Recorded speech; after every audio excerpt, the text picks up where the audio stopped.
Jeremiah Show on 95.7 The Game.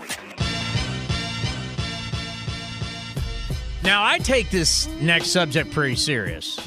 As everybody should. But for me personally. Oh, yeah. You've been concussed. I got 5 concussions, documented concussions playing football in high school, and then I got my 6th falling off the roof in college. You could have left that out. Well, I'm honest. I'm honest with the audience. Yeah, you are. I'm not going to hide it. So when you start talking about concussions, it scares me because I got a lot at a young age. Now joining us, the executive director and co-founder of OneHitAway.org, and I'm looking at it right now, 3.8 million. That is the estimated number of concussions that occur in the U.S. per year in competitive sports and recreational activity. Unbelievable. Darren C. DeBaca joins us here on 95.7 The Game. Darren, thank you so much for taking the time tonight. Vice versa. It's a real pleasure. Thanks for taking a moment to at least lend the power of your voice to the Bay Area. It's awesome. Well, as I don't know if you heard, but I had 5 concussions playing high school football, got a 6th in college, and it scares me to what I could end up. I mean, we've seen so many football players who have passed, and they have CTE. The latest, the great Kenny Stabler, he passed from cancer, but they found out he had CTE. This is really a scary thing. It's becoming an awareness that our culture needs to see and hear about. We have so many young Americans playing all kinds of sports, and any time you get involved in repetitive hits or blows to the head, it becomes a very big eventual problem in life, potentially, obviously, a.k.a. the movie Concussion, Dr. Omalu's findings on CTE, and the horrible, tragic things we're seeing these days as a result of many different blows to the head. So that's what spurred us on to do what we're doing. You mentioned the movie Concussion. Do you think that brought even more awareness to the general public? And could you see a point where the NFL is no longer America's most popular game because parents aren't going to allow their children to play the game? Well, I think there's a lot in that question. I think that the movie Concussion definitely brings about an eye-opening experience to saying, "Wow, is this real?" And there's hopefully people will take a little bit deeper look into it and say, how did we get to this point? And that's good in itself because America's culture today is all about, and thankfully so, we're getting to become, let's try to recognize the concussion, and then let's try to find ways to minimize the concussion. And then what we're doing is our foundation, which right now we're the only nonprofit foundation in the country, we're trying to help people take the third and most important step, and that's learn how to heal your brain from the damage that's occurred over the years, because your brain has soft tissue and neuron problems and things like that lead on to these symptoms. To answer your second part of your question, I think that if you allow the youth to grow up in an environment, high school, collegiate, young youth, and even professionals at any level, to allow themselves to know that there's a way to keep their brain healthier so they don't have to have a maximization of those symptoms later on in life, and also live with the brain healing mantra about, adopting modalities that have been proven for decades to heal brains. That's what we're trying to do, is to help the culture just embrace that. And then I think if someone like the NFL or other sports-related federations say, we're going to be the brain-healthy organization in this sport around the world, they would attract a whole different plethora of players who want to be a part of that. That's what we're trying to do.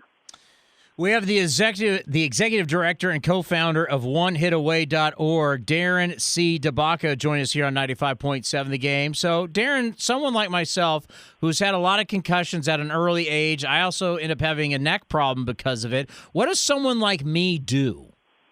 Well, the first thing you do, the best thing to do is you get an image of your brain. It's not an MRI. It's not a CAT scan. Those are for major fractures or abnormalities in blood vessels. Because what happens in the major damage is the micro tears that take place and take toll over time. And there's a very simple image called a SPEC image. It's been around since the 1940s, and it's the only way, besides an fMRI out there, that allows you to look at a very complete set of blood flow in your brain. Because when you have damage in your soft tissue in your brain and blood vessels, you will thus see the lack of blood flow in your brain. And that'll mark the areas and the basis of why you're acting like you are and maybe how you should heal it with proper modalities that we talk about. I'll give you an example. So spec image is very powerful in today's society, very powerful, but nobody knows about it. And that's, starting somewhere where we have to start. I'll give you one example for our listeners to think about. Your 3-pound brain consumes 10% of your body's blood. It uses 15% of your body's oxygen. It takes in 25% of your daily caloric intake. Now just think if you injured it, all the multiple times that we have done over our years. Where does it get the extra to heal itself? It's taking so much. And that's what we're doing, is providing ways to have better blood, more oxygen, and better nutrition for the brain, thus to start healing. And that's what we're doing. It's pretty simple. Not sure if you saw that crazy, violent Bengals Pittsburgh Steelers playoff game where every time I saw it, I thought concussion. I'm just wondering, with the rule changes now and people getting penalized and fined for having malicious head-to-head hits, have the rules in the NFL changed to the point where maybe the NFL can maintain its popularity? Yeah, I think the NFL is trying its hardest to, first of all, retain 1 day a week as theirs. Okay, we know that. And then maintain a popularity through rule changes, such as the kickoff rules changing, which is a huge amount of damage that occurs and so forth. But also, we would love to see, from our standpoint, and I think any listener on the radio would love to see, the NFL adopt a brain healing program. Have you ever heard about that? That's what I think that people would like to see them do and be a leader in the world in that, because they have the figurehead in the world to lead the way. And then there's no reason that they can't do that. So rule changes are good to minimize the damage. The damage will still be there over time. I'll give you one example. Just a middle linebacker from the beginning of the season to the end of the season, if they don't incur any one concussion that's in a concussion scenario, they will experience 1,500 to 2,000 blows to the head just by practicing and playing their game. That's what we call subconcussions, which does more damage than just that one concussion. So that's the hidden, invisible injury that just plagues these athletes of all sports with repetitive hits. Well, I read not too long ago, it came out, I think it was like 2 weeks ago or so, where they talked about concussions were alarmingly up this year in the NFL. What do you make of that? Well, one of the reasons is because the NFL has done a very good job hiring their own brain neurologist on the sidelines of each one of the teams these years. This the first year. Every team has an NFL duo, a brain neurologist, that don't take no for an answer. If anybody looks like they've been hit in the head in an awkward position, they take them off the field, examine them, and then confirm in the locker room that they have concussive symptoms. That in itself was never there in place. So all of a sudden, now you have recognition that is independent of the team or the trainers or the coaches. It's these individuals hired by the NFL. We're very bright people. Now all of a sudden, they're taking them out of the game, and thus it's a recorded event. So there you go. They're starting to see these, and they're pulling them out. So, yes, we do have more. You still hear guys coming out saying that they're not going to change anything, and this is the way that they played the game, and I'm going to run hard, I'm going to run low, I'm going to lay my hat. You hear that a lot from players. How many years do you think it's going to take before guys that are coming up are still not referencing the old school back when head trauma was not an issue? I wish I had that answer. It's just amazing. It takes a lot of strength for young people to stand up and recognize the problem. We had the privilege of talking to Chris Borland and what he was going through, and after he retired, and he's 24 years old and retired, and it takes so much strength for someone like him and his culture to step out of the game and say, we've got to learn from the people who died on the swords before us, that this game is a very dangerous game for our brain. Yeah, it's so tough because it's something that your entire life, all you've wanted to do is make it to this level. You want to play. All of a sudden, the money gets bigger. You're now earning a living. You could earn a living that could set you up for the rest of your life. It's kind of sad the way it works. I mean, all you want to do is play this game, and then what it really could do is really shorten your life. I think you said it so well, and that's the frustrating part about these athletes who have been in a culture that has guided them from Pop Warner to that level.